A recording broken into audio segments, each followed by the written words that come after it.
All right, welcome back to another Tul World podcast. I'm your host, David Jew, and I'm here with Master Jew. How's it going there, Mr. Jew? Pretty good.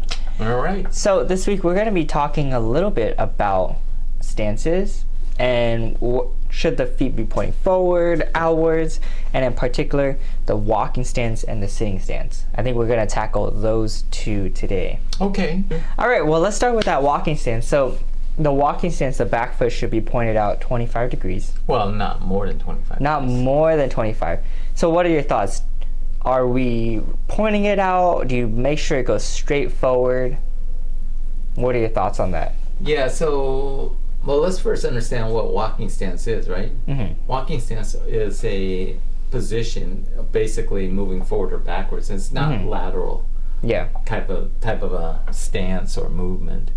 It's like you took a step and it's like you're walking straight forward kind of a thing, right? And there is a lot of stability in the way you execute the walking stance. The front leg is bent about, the front knee is bent, back leg is straight. And so why is the front, well, let's look at why is the front knee bent, first of all? Well, if it was straight and you were dealing with an opponent, they theoretically could kick your knee and maybe hyperextend it or maybe dislocate that front knee. Right. The back leg is straight and the feet is pointed forward because we're assuming that there's someone could be right behind you, and let's say they kick the leg straight, like a front snap kick to the knee, and that would allow it to, if it was straight, bend down. Yeah.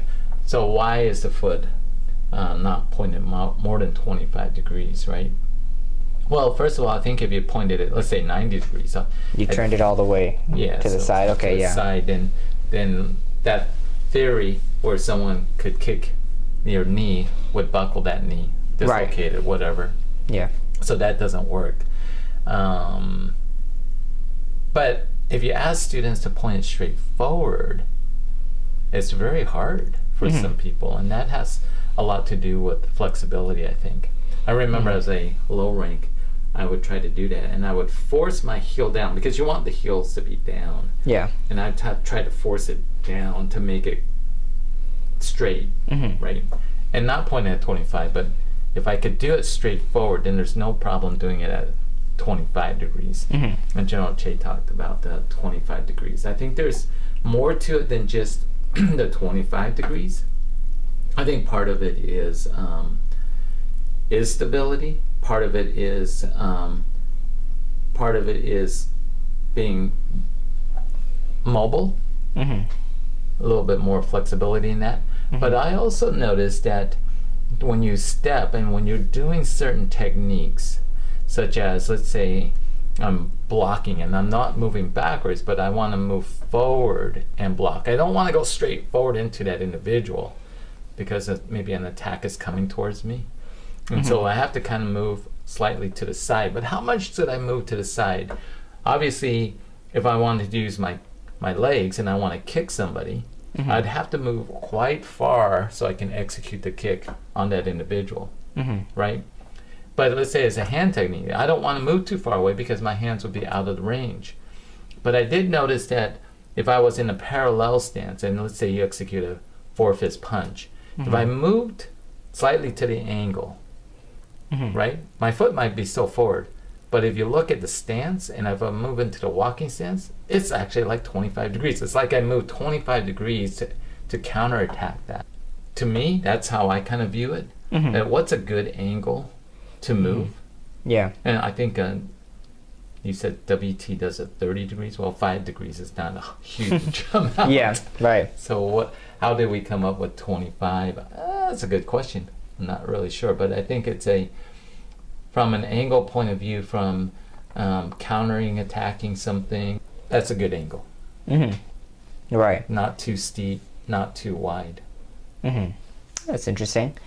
Lately, I've been thinking about, like when we were practicing patterns, that if you have the foot turned outwards, though, that kind of like pulls back the hip a little bit.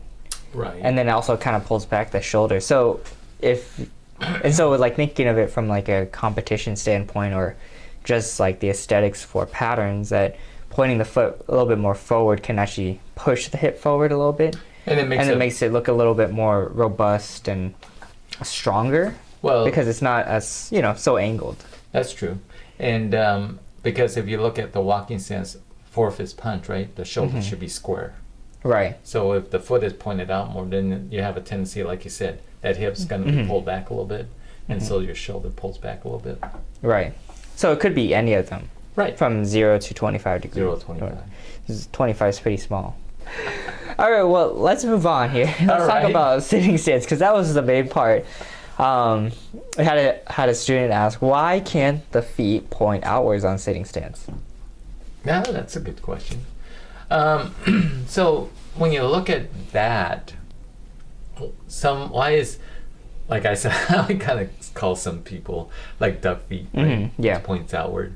And you do have people that stand and it's pointed inward. Maybe not so much in the sitting stance or in that particular stance, but like if you were just to stand like a parallel stance, the feet, some people's feet just point outward, some people's feet point inward. And those are stances. Outward open stance, inward open stance, right? And they're not, we call it parallel ready stance, where the feet are parallel as opposed to open or inward or outward. But when they are kind of like opened, like outward like this, then I think the knees are a little bit looser. You don't have that real stability. Maybe the inward you might, because you're kind of, well, I guess it depends on the individual. If they stand like that, that might feel natural for them and that feels stable for them. Right. But probably in general, the parallel stance is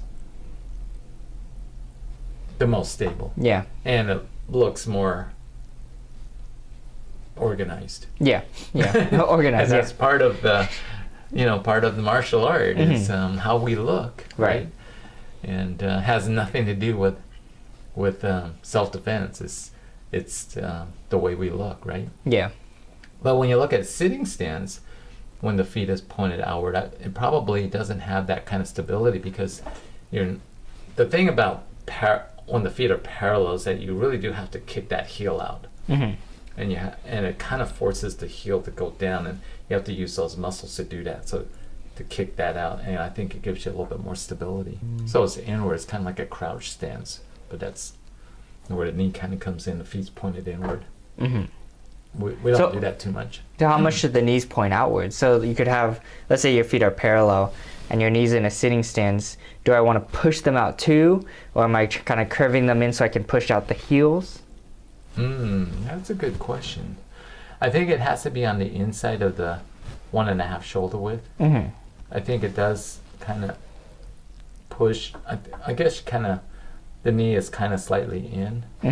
I don't know what the angle is. Is there even an angle? If there is an angle. There's so many things that doesn't say what is the angle, but you can kind of guess. Like, how far should you jump in this pattern? Is it 1 shoulder width? Is it 1.5 shoulder width? General Che didn't say. Well, I think that's a whole different podcast. That's true. I think you could talk about that more. Okay, any other thoughts on sitting stance? Sitting stance, foot pointing outwards? Looks good. It does look stability. Good. Yeah. And that really is, I think that's the key, is that it's stable. Right. So all the stances should be stable but comfortable. Stable but comfortable, right? And like, for instance, crouch stance, which looks like a sitting stance, but the knees pointed inward, right? And that's not a comfortable stance. No, you kind of have to force yourself to do that. Yeah. And so it's not a very common stance. So why do you use that stance? I think it's mostly designed to help protect the inner parts of the legs a little bit, because your legs have to come in, kind of closes it. Yeah, right. All right, well, let us know your thoughts on foot degrees, how much it's turned out. There's so many of them. There are so many, but we only brushed upon 2 of them today. But don't forget to leave us a comment and a like, share the podcast, and don't forget to be safe. Keep training. We'll see you guys next time. Taekwon.